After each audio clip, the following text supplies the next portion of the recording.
bakteri. Nah, ini adalah tanaman atau tumbuhan yang digunakan untuk menjaga kesehatan ikan dengan cara mencegah penyakit atau bahkan mengobati penyakit. Lanjut, ini sudah lewat tapi lanjut. Nah, seperti yang sudah disampaikan oleh Mas Wildan juga tadi bahwa penyebab sakit itu adalah terjadi ketidakseimbangan antara ikannya, kemudian penyebab sakit dan juga lingkungan. Jadi lingkungan di sini adalah kualitas air. Penyebab sakit itu bisa berupa parasit, bisa berupa virus, bisa berupa bakteri atau jamur penyebabnya. Nah, sedangkan ikan sendiri di sini adalah inangnya. Jadi kalau antara inang, kualitas air, kemudian penyebab sakit itu tidak seimbang kondisinya, maka akan terjadi penyakit. Sehingga kita harus membuat ketiga-tiga aspek ini seimbang, ya.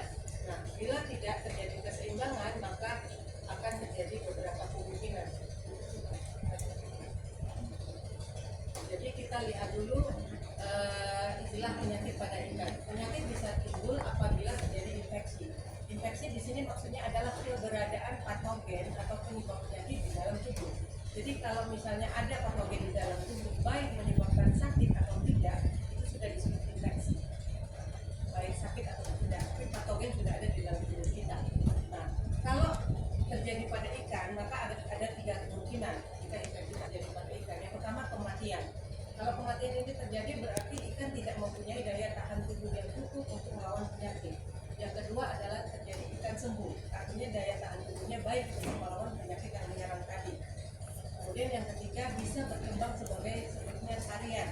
Jadi patogennya ada di dalam tubuh, tapi karena seimbang, jadi gejala penyakit tidak timbul, tidak menunjukkan gejala. Nah, ini kan seperti kita sakit pandemi waktu COVID gitu ya. Jadi yang muda-muda nggak boleh pulang kampung, katanya karier. Jadi sebetulnya dia bawa penyakit tapi dia sehat-sehat. Tetapi setelah pulang ke kampung, orang tuanya yang lebih ringkih begitu ya.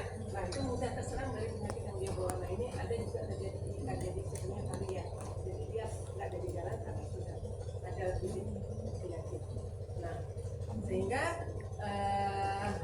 kalau kita kaitkan dengan budidaya, di sini kan melihara ikan dalam kondisi terkontrol seperti yang di sini ada keramba. Tapi kalau misalnya di darat kita memakai wadah, nah itu akan masuk input produksi lain ya, obat-obatan, hormon, pupuk, antibiotik, ya, desinfektan dan sebagainya. Mungkin kalau di lapangan nggak ada ya Bapak Ibu ya, lebih aman karena kan kita berhubungan dengan alam bebas, jadi mencegah supaya tidak terjadi pencemaran di lingkungan tersebut.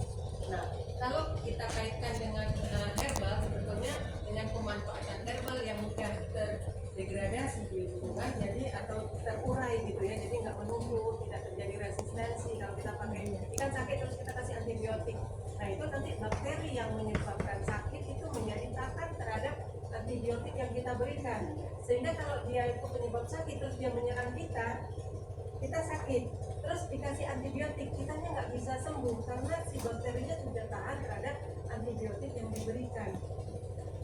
Jadinya berapapun dosis kita tetap sakit. Itu yang membahayakan kalau kita memakai antibiotik untuk pengobatan ikan yang sakit. Sehingga di sini kita kembangkan pengobatan secara herbal. Ya. Lanjut Mas. Herbal itu adalah sebetulnya pengganti untuk bahan kimia dan dia terkenal murah ya, mudah kita peroleh. Nah, ini yang sudah kami coba itu batang pisang. Batang pisang yang sudah dipanen, pisangnya kan pohon pisang itu kalau sudah dipanen udah nggak pakai lagi. Nah, batangnya itu bisa dikeringkan, ditepungkan, dicampur ke pakan.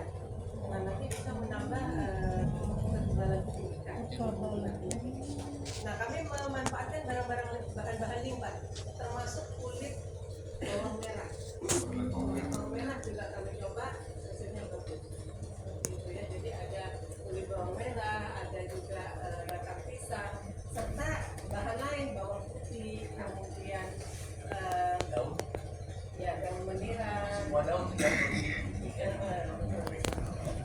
karena kita tahu dia murah, kemudian mudah penyiapannya karena hanya tinggal ditepungkan atau diekstrak, ya. Ditepungkan itu cuma digiling sampai jadi tepung, kemudian diayak, campur ke pakannya, atau diekstrak bisa dengan direbus. diseduh kayak teh. Teh itu kan sebetulnya daun teh kering diseduh, tapi airnya itu sudah mengandung bahan-bahan yang bermanfaat, ada flavonoid, tanninoid dan sebagainya yang bisa memberikan peningkatan daya tahan tubuh. Tetapi memang harus dalam konsentrasi yang tepat. Ya. Nah, kemudian tadi murah, mudah, kemudian yang penting sekali adalah aman. Apalagi kalau kita punya di kerambang ini kan dia akan terlepas ke alam, jadi tidak menyebabkan resistensi. Jadi direkomendasikan untuk menggunakan herbal. Selain itu juga untuk perdagangan, untuk diekspor dia lebih bisa diterima karena tidak mengandung antibiotik. Jadi kalau budidaya yang biasa dengan antibiotik itu bisa ditolak oleh negara-negara tertentu. Nah, itu mungkin keunggulan herbal yang bisa kita yang bisa kita ambil ya, selain tadi tidak menimbulkan resistensi, artinya bagi aman bagi lingkungan, kemudian manfaat bagi kita juga tidak menjadi residu. Karena kalau misalnya antibiotik itu dia bisa tertinggal di jaringan tubuh kita, sehingga nanti kalau tertinggal di jaringan tubuh kita, kemudian kita makan tertinggal juga di jaringan tubuh kita menjadi residu. Nah, itu berarti tidak aman lingkungan, tidak aman bagi konsumen, ya, dan kemudian mudah terjadi deradasi. Oke, lanjut. Nah, keunggulan lain juga dari herbal adalah dia single head multiple thread. Maksudnya dia satu jenis obat tapi bisa mengobati banyak. Tapi kalau kita sakit itu kan ada obat penurun panasnya, ada obat anti nyerinya, gitu ya, ada obat anti membunuh bakterinya. Tapi kalau di herbal itu dia ada anti demam sekalian ada di situ, membunuh bakteri juga ada di situ. Jadi satu obat tapi untuk banyak penyakit istilahnya. Oke, kalau kita minum sambiloto, udah tuh pileknya mampet, demamnya turun gitu ya, banyak aspek. Padahal kalau obat udah berapa jenis tuh, kadang-kadang 5 obat sekalian ini. Kalau ibu batuk minum yang ini, kalau demam yang ini gitu ya. Itu maksudnya di herbal ini. Nah, kemudian di herbal ini bukan hanya untuk kesehatan, jadi bisa dimanfaatkan juga untuk reproduksi. Jadi ada penelitian itu memanfaatkan daun kara munting untuk pembentukan sel telur pada kepiting. Itu bagus hasilnya dari daun kara munting. Ya, selain reproduksi genetika, kemudian tadi kesehatan juga untuk kara munting ada ya Pak? Ini kemunting namanya. Kemunting ya. Kemunting. Punya Iya, itu masih kecil-kecil. Kemunting ya. Beda bahasa. Oh ya. Kalau kita bilang makanan ular. Iya.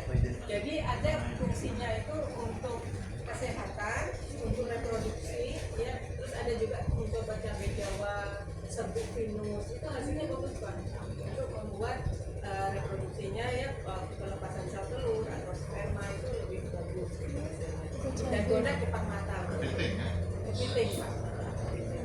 Kemudian yang satu lagi adalah manfaatnya untuk transportasi. Jadi kalau kita misalnya mau jual atau apa gitu kan, dikemas dalam kondisi hidup, bawa kemana benih dibawa ini itu bisa juga pakai herbal, misalnya minyak sereh, minyak cengkeh itu bisa dipakai juga untuk membius ikan sementara daripada kita pakai bahan kimia.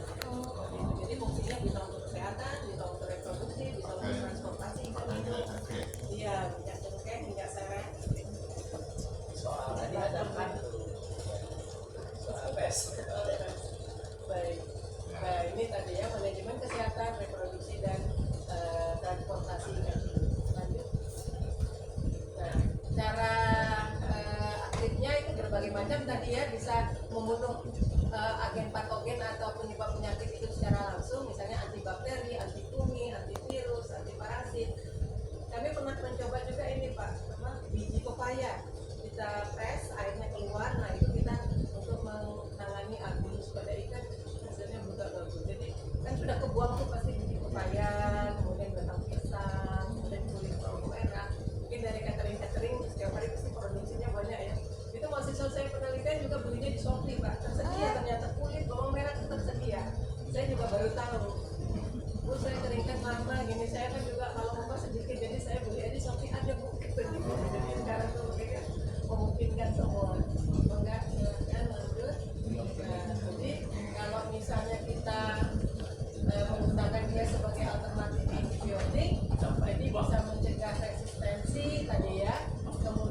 juga untuk melancarkan penjualan atau ekspor ya.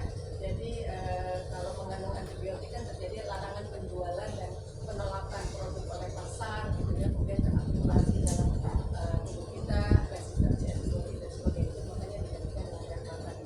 Enggak, Mas? Nah, untuk persiapannya ya, persiapannya ini sebetulnya bisa kita gunakan dua cara, bisa ekstrak, bisa simplisia. Ekstrak itu artinya kita sarikan gitu, kita sarikan ya, bisa kita seduh air panas, bisa kita rebus gitu ya, kalau cara mudahnya. Tapi kalau misalnya mau di produksi dalam industri, bisa kita ekstrak dengan bahan kimia, etil asetat atau etanol gitu ya, seperti ini kalau di industri. Kalau di rumah tangga itu bisa pakai seduh atau direbus saja. Tapi kalau simplisia itu tinggal di blender sampai halus, sampai diayak sampai terlanjur, campurkan ke pakan. Yang kami lakukan dengan metode separating, Pak. Jadi pakan yang komersil kita haluskan, kita campur bahan tadi, kita pelet ulang, kita cetak ulang. Nah itu ternyata manjur penitipan lewat, karena kan kalau memberikan obat ke ikan itu kan ada 3 cara tadi, penyuntikan, lewat pakan, dan perendaman. Nah di antara 3 ini sebetulnya yang tidak membuat ikan stres adalah lewat makan, karena dia sambil kegiatan sehari-hari dia makan gitu. Kalau suntik dia harus diangkat, harus disuntik, dia stres. Kalau rendam juga dia harus angkat, masukkan ke tempat rendaman, kembalikan lagi. Nah itu membuat ikan stres. Padahal kalau ikan stres itu terjadi peregangan pada jaringannya, pada otornya itu, sehingga kalau meregang dalam kondisi stres, jaringan meregang, nah itu adalah bisa tempat masuknya patogen. Jadi jaringan yang meregang tadi akibat stres. Nah itu yang kita harus cegah.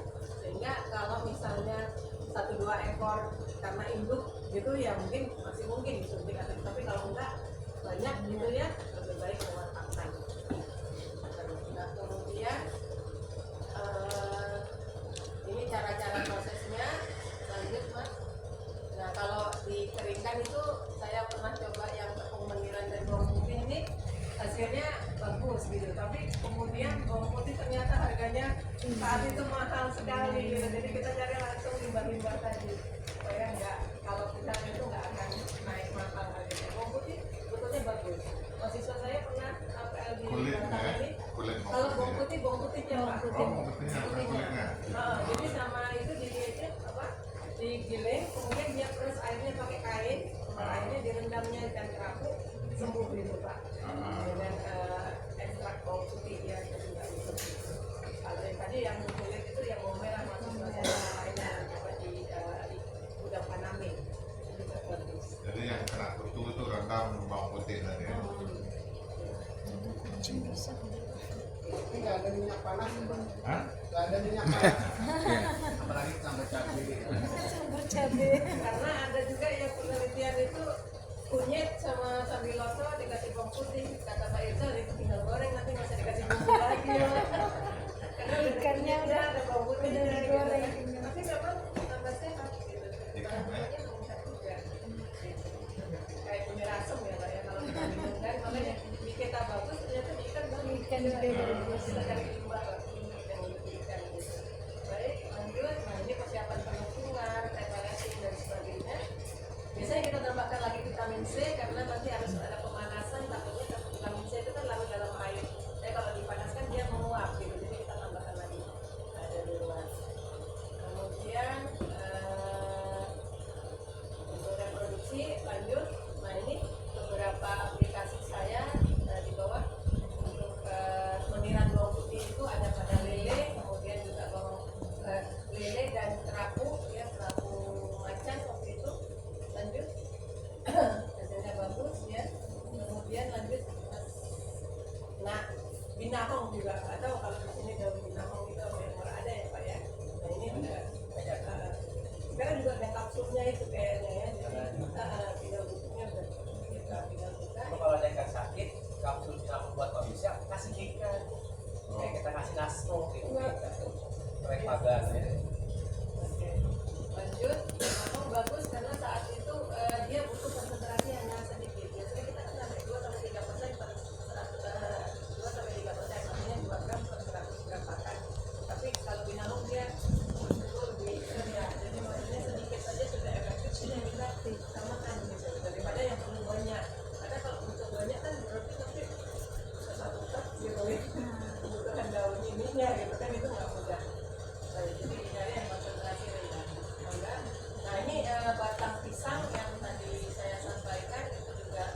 baik kelangsungan hidupnya dibandingkan yang hanya dikasih penyakit saja.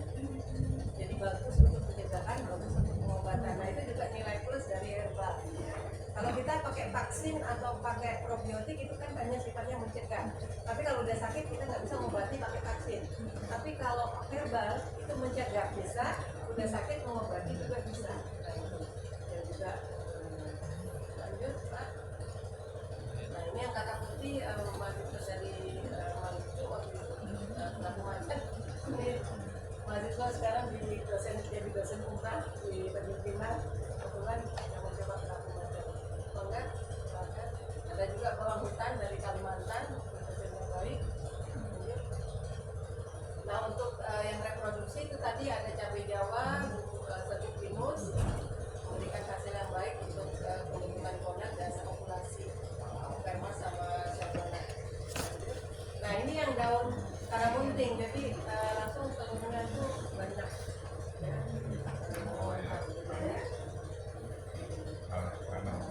Kemunting ya Pak ya. Nah untuk transportasi ikan bisa pakai minyak seret, minyak cengkeh gitu supaya dia tidak diikat. Nah ini bahan-bahan aktifnya. Lanjut Mas. Oke, lanjut. Mungkin untuk tantangannya ini karena dia tidak terstandarisasi sehingga kita harus pakai dosis tertentu. Kalau untuk serbuk atau tepung atau simplisia itu sekitar 2-3% penggunaannya. Nah kemudian kalau misalnya dia karena tanaman ini agak anehnya ditumbuhkan di tempat lain, kandungan bahan aktifnya juga beda. Seperti buah merah kan dia asalnya dari Papua tuh. Kalau ditumbuhkan di sini kualitas bahan aktifnya tuh nggak sama dengan dia tumbuh di daerah mana. Karena kondisi Jadi tanah. tanahnya gitu ya, cuaca itu mempengaruhi. Itu yang mungkin menjadi tantangan untuk yang herbal. Baik. Nah, demikian dari saya. Terima kasih. Mungkin nanti kita lanjutkan di sesi tanya jawab. Saya kembalikan ke Pak. Baik, terima kasih Bella atas pemaparan materinya. Mungkin kita dilanjutkan dengan diskusi. Baik, silakan bapak-bapak. Lanjut bapak. Apa mau